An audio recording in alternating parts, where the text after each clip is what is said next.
Vince, changing up a little bit here, recorded a little bit of stuff here for my 10th anniversary show. And I said, we're going to be introducing the guest of the hour here, Mr. Vince Russo. And I was talking about how a change in Booker, aka the Attitude Era, can actually change the fortunes of the business. So what's Yeah, going on, Vince? I heard you just say Triple H head booker. That's like saying Vince Russo, National League MVP, bro.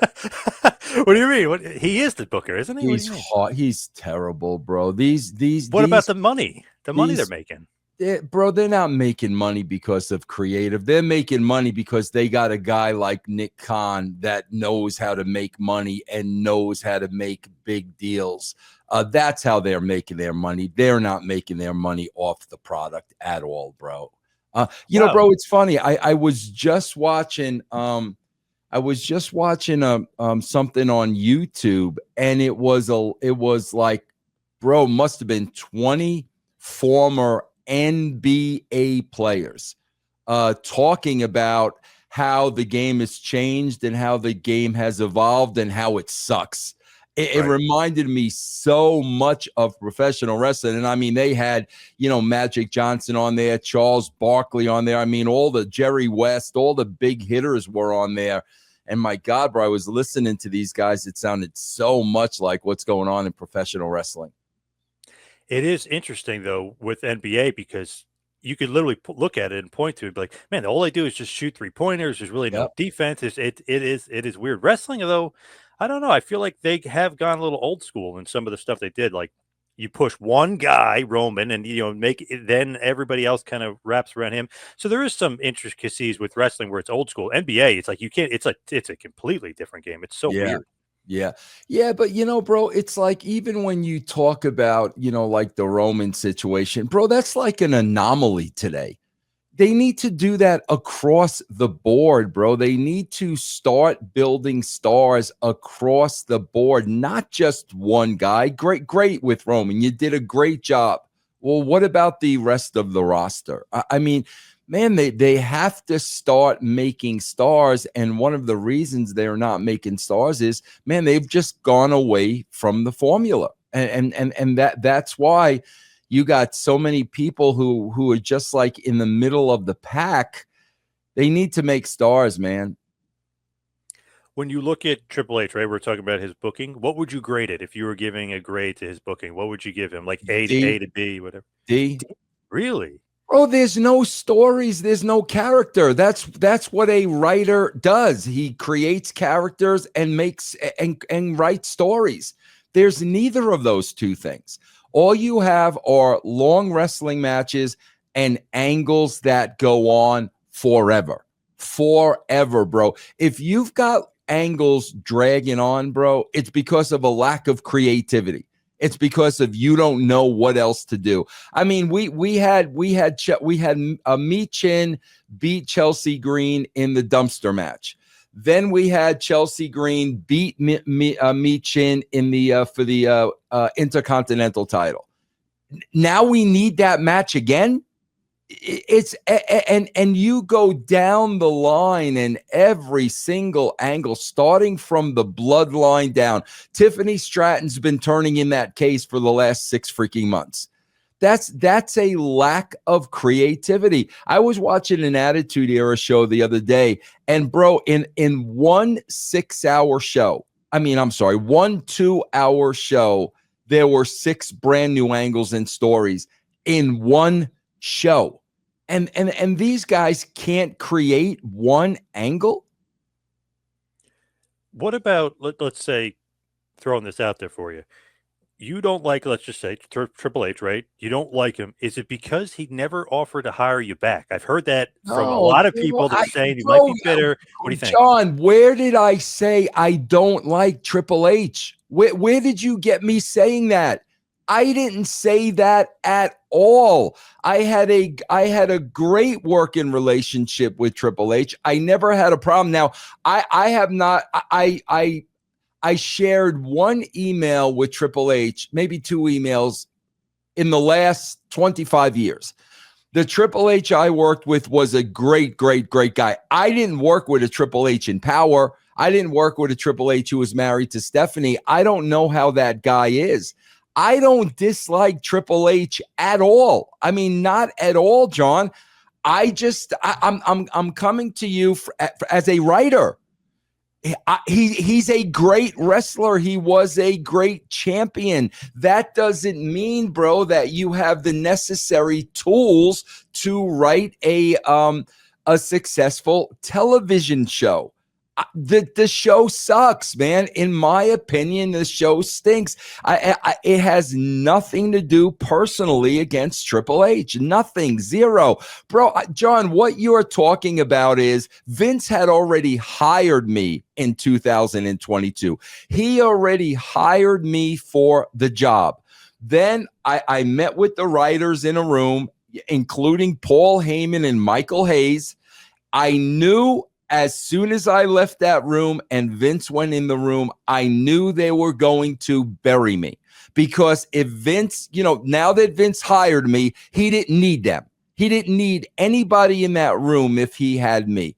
I knew they were going to bury me. I didn't care. I could have cared less, because you got to remember, at the time, Jeff was trying to get me in TNA. So, like, I had an option. I had an option at that time. So Vince had already hired me, bro. We already agreed on money. Vince had agreed to buy my house in Atlanta. I was not even going to have to worry about selling my house. They were going to buy it and sell the house and, just give me for the house what was worth it. Then the writers buried me. I got a call from Vince McMahon. Vince said to me, Vince, I don't think this is going to work out. And I said to him, no shit. And he said, but what I'd like to do is let me bring you in as a consultant.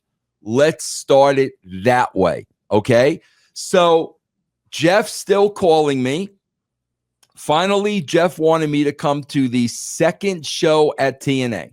Okay. It was the second one. I watched the first one on TV. I called Stephanie. I said, Stephanie, I don't want you to read this in any dirt sheets. I don't want you to hear about this through the grapevine. I am going to TNA, and I am going to see if I like it there, and I want to work there full time. I want you to know that, because I was consulting for them at the time. And Stephanie said, okay, I appreciate you, calling me. Thanks for letting me know. I went to TNA. I came back. I called Stephanie. And I said, Stephanie, I appreciate the opportunity as a consultant, but I am going to work for TNA. So Triple H never didn't hire me. I was already hired, bro. People got to start understanding this is not personal with these people. I don't have anything against Triple H. People I criticize on that show, I don't know. I am just criticizing their performance and what I'm seeing on television. Bro, I just watched the freaking second season of Squid Games. I loved the first season. I hated the second season, bro. Like what? So I got beef with somebody at Squid Games? No, I hated the second season. John, if I had heat with Triple H, I would let you know that. I wrote to Triple H because I suggested to Triple H that he put Jason Sensation in the Hall of Fame. And Triple H wrote me back a very, very nice response. That was the last interaction I had with him. It's nothing personal, bro. Zero. I just don't think he is qualified to be a television writer. Booker versus writer, is that different in your mind? Way different. Way different. But there's an easy explanation for that. There's an easy explanation. Here's what a former wrestler booker does. Okay. And Tony Khan does this too. They look at what the best match is going to be. What is going to be a great match? And then, bro, they'll make that match and they'll try to make a story out of it. Even if no story makes sense, they're going to try to put this match together because this is going to be a great match. A writer is completely different. A writer looks at the roster, looks at the characters, figures out in his head first what two characters would work great together to tell a great story. So a booker / retired wrestler starts with the match first. A writer starts with character and story first. What are the best characters that could work together and tell a really good, compelling story? And then that develops into the match. That is the difference between a booker and a writer. And bro, they have not had writers since Russo and Ferrara left. When you look at it, though, the success at WWE, I know you're saying a lot of Nick Khan, but you got to give Triple H some credit, though. He's the guy putting everything together. He's the creative force. I mean, he's the guy that's not necessarily selling out the buildings, but what he's putting out there is selling out the buildings. Wouldn't you have to give him some First of all, John, the credit? buildings are not selling out. I'm so sick and tired of hearing that. They made a statement, bro. We were in December. It was like the first or second week in December. And one of the announcers said on the show, this is our 64th sellout of the year. Bro, by December, you've had a lot more than 64 shows, okay? A hell of a lot more than 64 shows. So this myth of them selling out everywhere is not true. They were at Boston. They were in Boston 2 weeks ago, and the announcer again said the attendance. He said, we have a large crowd of. He did not say we have a sold out crowd. They didn't sell out Boston. Bro, they don't have Monday's show. They don't have that Netflix show sold out yet in LA.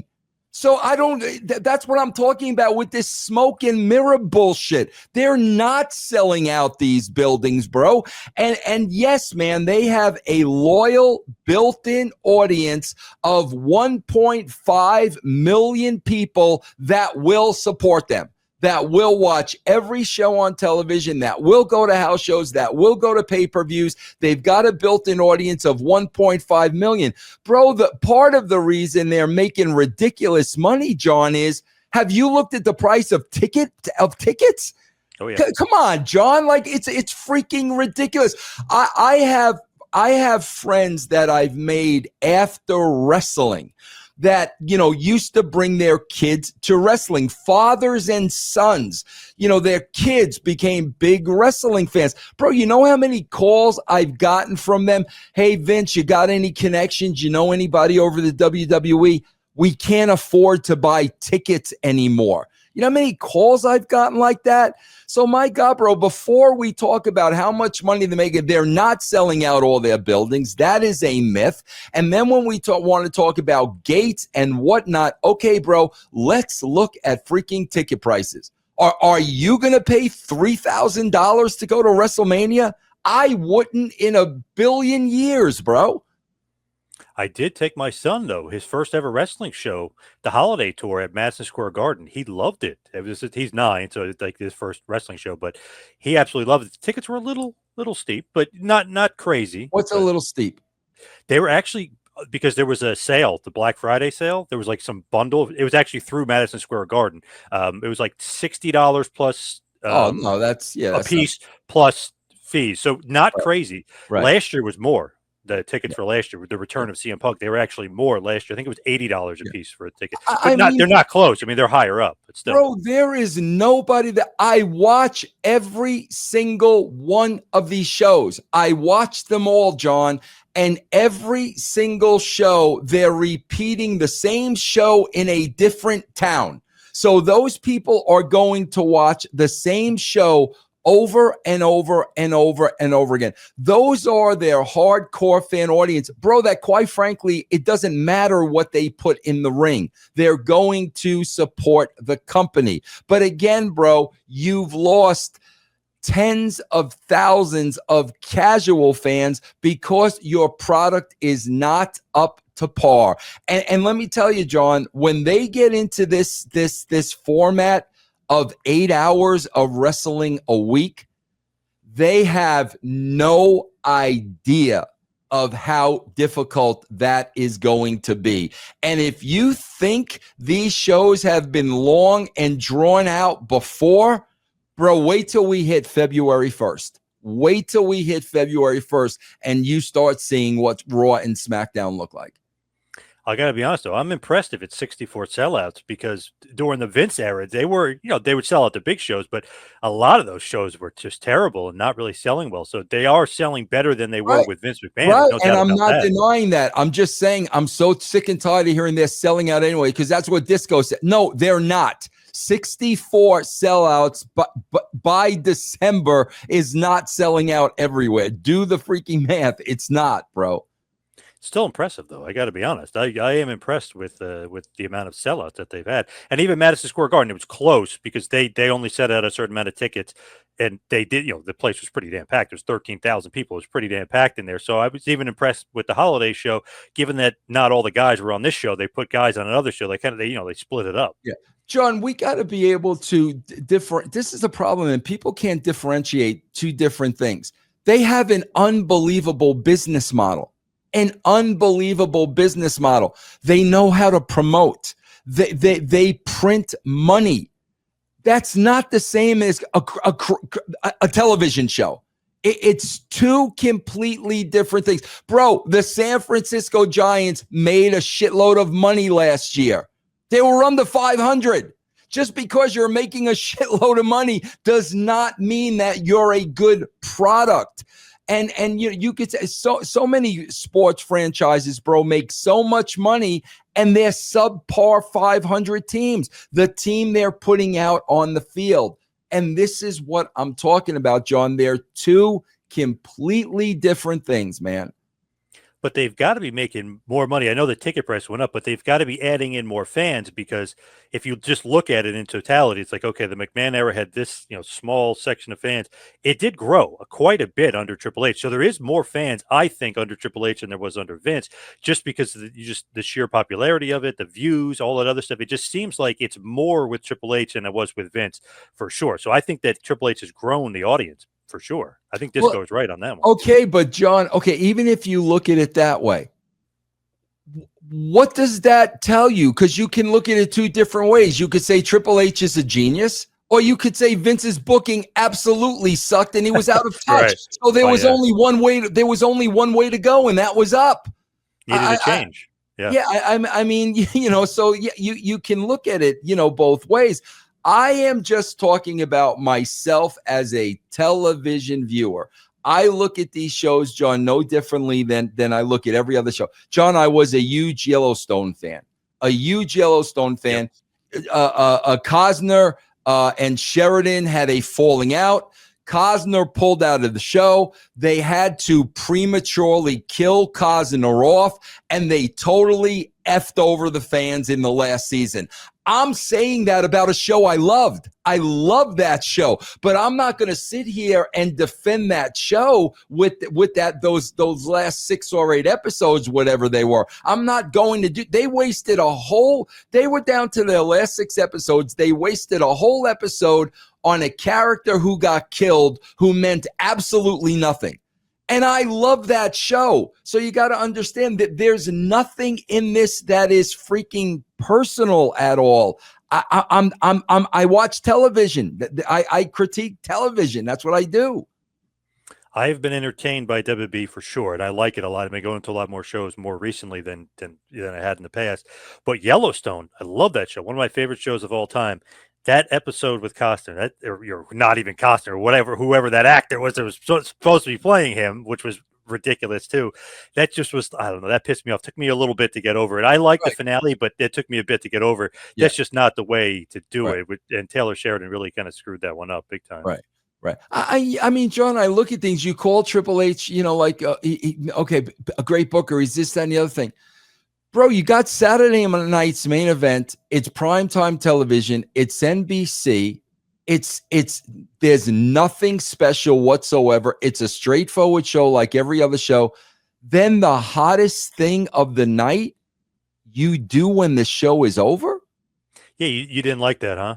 Doing it afterwards? You did?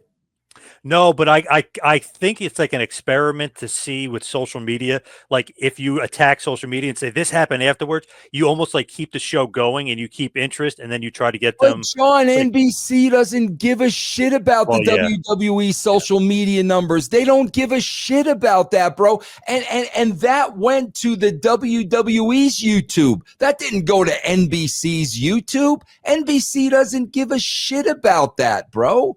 And NBC bought that show.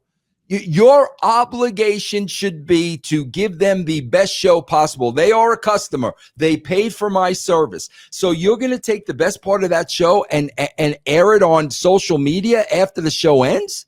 God, bro, if I'm NBC, I'm freaking pissed off. And to me, that is not brilliant booking. Would have built some heat at the end of the show there for sure. Definitely, and it would have got them to Monday Night Raw. It would have hooked people to Monday Night Raw. But no, bro, there was a period at the end of the sentence.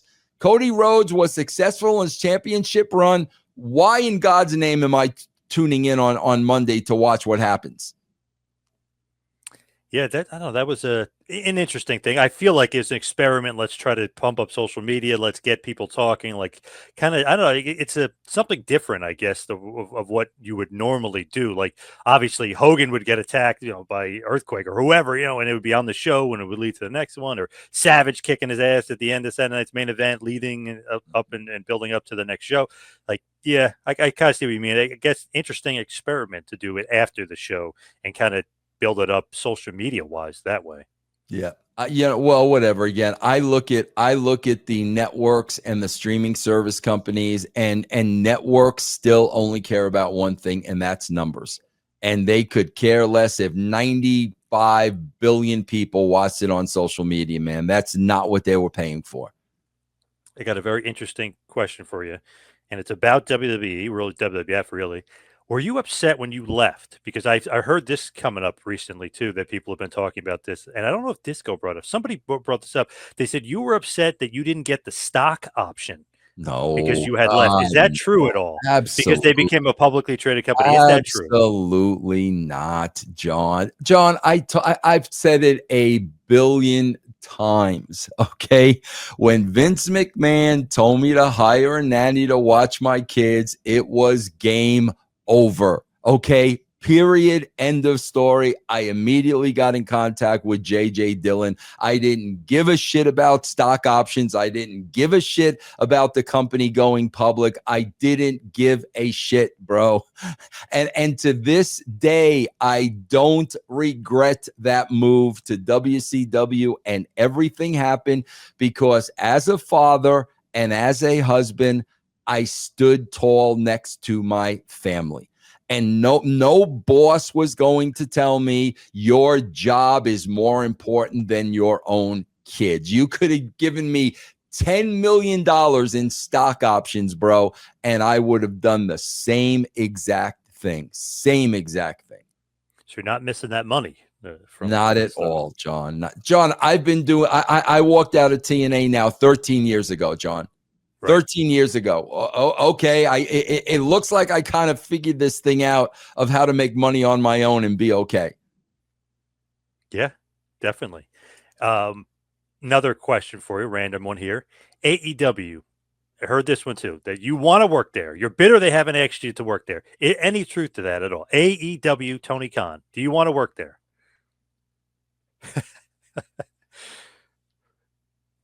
Vince, hello, Vince. Wake up, Vince. Hello. John. And would you work there Okay, too? John, let me ask you a question. Let me ask you a question. Yep. If I am financially okay, I'm gonna turn this on you now. If I am financially okay, John, my house is paid for. I don't have a mortgage. My cars are paid for, John. I am doing financially fine. I've been doing financially fine for the last 13 years since I left TNA. Okay. I work out of my house. I go from the upstairs to the downstairs. I make my own schedule. I work with the people I want to work with. There is no travel involved. There is no away from my house involved. I don't work Fridays, Saturdays, and Sundays. So I work 4 days a week. Okay. Okay. With all that being said, why would I want to go work at AEW? I have no idea. I mean, seriously, why? I just said, John, I say this all the time. If I needed the money, that's one thing. Because, John, you and I are men. Number one priority is you've got to take care of your family. My kids are out of the house, John, but I still got a wife I need to take care of. If I needed the money, that's a totally different story. I don't need the money. I love what I do. I get to work out of my own home. I get to pick and choose who I work with. I never have to get on an airplane. Why would I want to go work at AEW? I've said a million times, John, I'm available to consult right here from this desk. I'll be happy to do that. AEW, WWE, any company, one of the networks. I had a great relationship with USA. I'll be happy to do that from right here. Going on a plane, getting on the road, staying in a hotel. And the worst part about it, John, really, bro, aside from all that, is the politics. Bro, I'm going to be 64 like in 3 weeks. Politics are over in my life. Politics were fine, man, in my 30s and my 40s. Like that's the game you got to play. Bro, it's 64 years old. I ain't playing politics with anybody, bro. Nobody. So AEW off the table unless you're consulting from the couch, basically. Yes. Now, random question. We talked about this before. Did you ever want to be world champion in wrestling? Was that an end goal for you ever in wrestling? John, come on. You gotta stop with these ridiculous questions, John. I swear to God, you have to stop. I love getting you going, though. I love it. Oh, John, come on, please. John, again, I've answered these questions for you too a billion times. Never at any point in my life was I a wrestling mark. Never did I tape trade. Never did I watch shows from Japan. Never did I subscribe to Dave Meltzer's newsletter. Never in my life have I been a wrestling mark. The reason why you put the belts on a Vince Russo or a David Arquette or a Vince McMahon, the reason why you do that is to open up the creative envelope. Now you can go in all these different directions that are outside of the box that you would have never been able to do before. And like I said, bro, when you're writing that many shows a year, you need to keep opening up that creative envelope, because if you don't, John, you're going to see the same thing over and over and over again. You're going to see the Bloodline for 3 years. You're going to see what's her face, who I do like. Who's the one with the case? Tiffany. Tiffany Stratton. You're going to see Tiffany Stratton almost turn in the case for 6 months. You're going to see, you're going to see Finn Balor and Damian Priest for 6 months. You're going to see the same stuff over and over and over unless you take those turns off the road. When you look at wrestling right now, I mean, obviously, there's a big landscape of all different promotions and all this other stuff going on. Who is your favorite current wrestler? Do you even have one? Or just look like this, just say, who's your favorite person to watch on like a positive standpoint? Who is somebody you're like, oh, and maybe Tiffy or whoever? Yeah, no, bro, that's the thing, John. There's a lot of people I like. I would say the amount of people I like compared to the amount of people I don't like, I would say is about 50-50. I would say, because I like Tiffany Stratton. I think Bianca Belair is an absolute freak of nature. I like her. I like Cross. They don't do nothing with Cross. I like Gunther. They don't do nothing with Gunther. I like Damian Priest. I've seen enough of Damian Priest and Finn Balor. That there are a lot of people that I do like that I wish I could have worked with. I would have loved to work with a freaking Damian Priest. No question about it. Bro, Bo Dallas. Oh my God, bro. They've killed the Wyatt gimmick two different Two different times they've absolutely massacred, this gimmick. I would have loved to have done the Wyatt Six with him. I would have loved to have done that.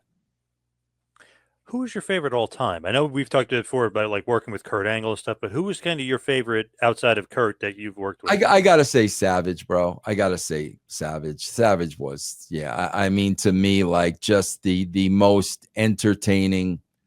Just yeah, I would say definitely Savage, bro. As far as guys you worked with, is Angle still he's the one you think of when you think of like your Angle favorite? Angle was the Angle, like he was the epitome of a pro. Kurt Angle was just a pro through and through. Like, my God, bro, if Tony Khan had 30 Kurt Angles in his company, he'd be doing 3 million people a week. Wow. Yeah. High praise there for Kurt. Oh yeah, absolutely. Yeah. Do you like anybody in AEW? Bro, I don't watch it. John, I have not watched an AEW show in 5 years. That's why I don't critique AEW. So I don't know how anybody could say I'm bitter, Tony. I don't critique AEW, John. I don't watch it. So I can't say anything bad about it. I don't watch it. As far as JBL is concerned, I know I even texted you about this. What the heck's going on with you and JBL? I didn't know there was the heat there. No, there wasn't heat. I just found this out yesterday that JBL made a comment saying, I thought me and Vince were friends. And then the Godfather said he buried me on Dark Side of the Ring. Bro, I didn't bury JL at all on Dark Side of the Ring. I told the story of how I got the idea for the Brawl for All. I didn't bury JBL at all. So if JBL now is trying to pick a fight with me because of something the Godfather told him that was absolutely untrue, I suggest JBL go watch Dark Side of the Ring. Go watch it, bro. See if I said anything to bury. I didn't bury him at all. I just said he was bragging backstage one day about if this were a shoot, he could beat everybody in the locker room. It caught my attention. I kind of, thought it was interesting. I pitched it to Vince, and the Brawl for All was born. That's all I said. Yeah, it seemed like he was just not happy. Then he called you a liar. He was kind of Well, going John, off a little bit there. First of all, he said, I never said that. And then in the next sentence, he's saying, yeah, I probably did say it, but I was kidding around. Oh, John, you either said it or you didn't say it. You said it, bro. That's where I got the idea from. And then, bro, he made the statement that every company I ever worked for, I either bankrupted or put out of business. And I'm like, bro, the last I looked, wasn't he working for TNA? How is he working for a company I put out of business or bankrupted? But again, John, here's what it's about with these people. First of all, bro, I don't have any respect anymore. Zero respect for people that I used to work with in the mid 40s, late 40s, 50s, 60s, 70s, who still want to live in the wrestling bubble. And the wrestling bubble is the most important thing to them. I got no respect for those people anymore, bro. I have moved on. Those people obviously have not moved on. So Layfield wants to still be involved with wrestling. Right now, he's auditioning for Conrad. So maybe when Bruce comes back, JBL will have his own show. So, bro, what's the easy thing to do? Let me bury Vince Russo to get over with the marks. Bro, I have no respect for you. I have no interest in anything you say. Wrestling has been in my rearview mirror, bro, for a very, very, very long time. John, I swear to you, my love of wrestling officially ended, and it became a job. It became a job the day I left WWE. The day I left WWE, it was no longer fun. And from that moment on, I just went to work every day. Just can't believe you and JBL. I mean, the Brawl for All sparked all this, or Godfather.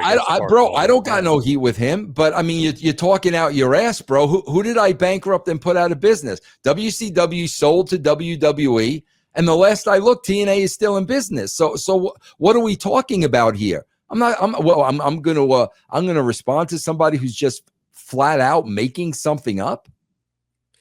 Now you mentioned something right there. You said he wants to get over with the Marks. Why do the Marks not like Vince Russo? What's up with Everybody that? knows that because I'm an entertainment guy, John. I'm an entertainment guy. I'm not a 20-minute wrestling match, New Japan, Kirk and Hall guy. I'm an entertainment guy. I've always been an entertainment guy. Where did I get that from? I got that from Vince Sr. Vince Sr. was an entertainment guy. Vince McMahon was an entertainment guy. That's where I got all that from. The Marks don't want entertainment. And how's AEW working out for them? Not too good lately, All right. as far as what's going on with them. Yeah, not so good. I feel like they need to, I don't know, reassess. It's one of those things. Maybe a new booker. You know what I mean? Maybe that would help and I change would. things Hey, up. bro, I'll tell you right now. If I was Tony, and again, I'm the guy who's bitter that he doesn't hire me. Bullshit. If I was Tony, bro, I would use Double J in that role. That's who I would put in that role. And Jeff Jarrett knows every aspect of the wrestling business. He worked with me. He knows what draws. He knows what doesn't draw. That's the guy. That's the guy who I would put in charge of Crib. Not me. Bro, I'm from a completely different generation. You know what that locker room would be like if Vince Russo showed up? Are you nuts? Bro, are you freaking nuts? It would last 15 minutes. 15 minutes, I'd be walking out of the building. Jeff's the guy that I would put in that spot. High praise there for Double J. I would. That Jeff, no, bro, I would. I don't know who employed in the wrestling business right now knows more about every aspect of the wrestling business than Jeff. I don't know who. He's done it all, bro. His family has done it all. You got that guy working for you, bro. Give him one show to write. Let's see what it looks like. He was just cutting a promo the other night talking about how long he's been in the business and how long his family's been in the business. I mean, geez, him going over that. It's crazy exactly, how much he bro. knows. Give him one show. Give him the lowest rated show. Let's see what Jeff could do with the show. Give him Collision. Yeah. Yeah. That's actually not a bad idea. I think they do need to change it up a bit because obviously, ratings are going down, but the attendance has been going down, which is kind of the really scary thing for me. Yeah. That like, wow, what happened to their loyal fan base? They used to have a really loyal fan base of obsessed fans, really. I mean, they love AEW, and it's kind of losing a bit of momentum, losing a bit of steam. Definitely, yeah. And I did think it was funny that our buddy Larry had posted this funny thing. I don't know if he made it or somebody else made it. It was a picture of you, and there was a picture of Ricochet behind him, and it says, "You need a character, bro." And now he's trying to, get a character going. Bro, everybody needs a character. If you don't have a character, you're just another wrestler on the card. I've noticed lately with him, I know you haven't really watched, but lately with him, he's definitely been like an attitude change. Now he's a heel, he's doing a character thing, he's doing little catchphrases. Like he's trying to be not just wrestler guy, he's trying to be like he had a white shirt on, he bloodied the guy Swerve, and he put the blood on his head and his shirt. Like it seemed like he was trying to get some attitude. Yeah, bro, I said from day one they should have. Is he married to Samantha Irvin? Are they married? They're engaged. I think. I said from day one he needs to bring her in as the manager, and they need to be heels. I said that from day one, bro. Interesting with her. She had claimed that she left because she wanted to do more. AEW could hire her, she'd do a lot more because apparently she can act. I just saw her playing the flute or something. Then I saw her singing. Yeah. She's like an actress and all this other stuff. Yeah, I think she's going to be working for them this year. And why not? It looks like $1 million on TV. I mean, it's a smart thing to bring her in. Yeah, for sure. Yeah.